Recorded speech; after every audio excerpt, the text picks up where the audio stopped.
ನಾನು ಹರ್ಷಿತಾ, ಕಾರ್ವಾರ್ ಪ್ಲಸ್ ಚಾನೆಲ್ಗೆ ಸ್ವಾಗತ. ಬಕ್ರೀದ್ ಹಬ್ಬದ ನಿಮಿತ್ತ ಚೆಕ್ ಪೋಸ್ಟ್ನಲ್ಲಿ ಬಿಗಿ ತಪಾಸಣೆ.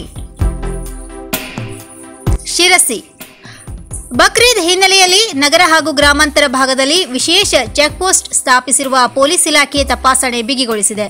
ಶಿರಸಿ ನಗರ, ಗ್ರಾಮೀಣ ಹಾಗೂ ಬನವಾಸಿ ಠಾಣೆ ವ್ಯಾಪ್ತಿಯ 6 ಕಡೆಗಳಲ್ಲಿ ಚೆಕ್ ಪೋಸ್ಟ್ ಸ್ಥಾಪಿಸಲಾಗಿದೆ. ಇಲ್ಲಿ ಹೆಚ್ಚುವರಿ ಸಿಬ್ಬಂದಿ ನಿಯೋಜಿಸಲಾಗಿದೆ. ಪ್ರತಿ ವಾಹನಗಳನ್ನು ತಪಾಸಣೆಗೊಳಪಡಿಸಿ ಬಿಡಲಾಗುತ್ತಿದೆ.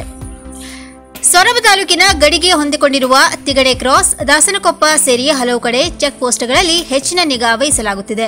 ಅಕ್ರಮವಾಗಿ ಜಾನುವಾರುಗಳನ್ನು ಸಾಗಿಸುವ ಸಾಧ್ಯತೆ ಇರುವ ಕಾರಣಕ್ಕೆ ಈ ಕ್ರಮಕ್ಕೆ ಮುಂದಾಗಲಾಗಿದೆ. ಪ್ರತಿ ಬಾರಿಯೂ ಬಕ್ರೀದ್ಗೆ ಮುನ್ನ ಈ ರೀತಿ ತಪಾಸಣೆ ನಡೆಸಲಾಗುತ್ತದೆ.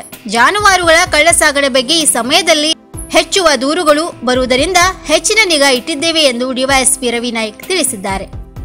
ಇನ್ನು ಮತ್ತಷ್ಟು ಸುದ್ದಿಗಾಗಿ ಕಾರ್ವಾರ್ ಪ್ಲಸ್ ವೀಕ್ಷಿಸಿ. ನೀವು ಯೂಟ್ಯೂಬ್ ಅಲ್ಲಿ ನೋಡ್ತಿದ್ದೀರಿ, ಸಬ್ಸ್ಕ್ರೈಬ್ ಮಾಡಿ, ಬೆಲ್ ಐಕಾನ್ ಕ್ಲಿಕ್ ಮಾಡಿ. ಧನ್ಯವಾದಗಳು.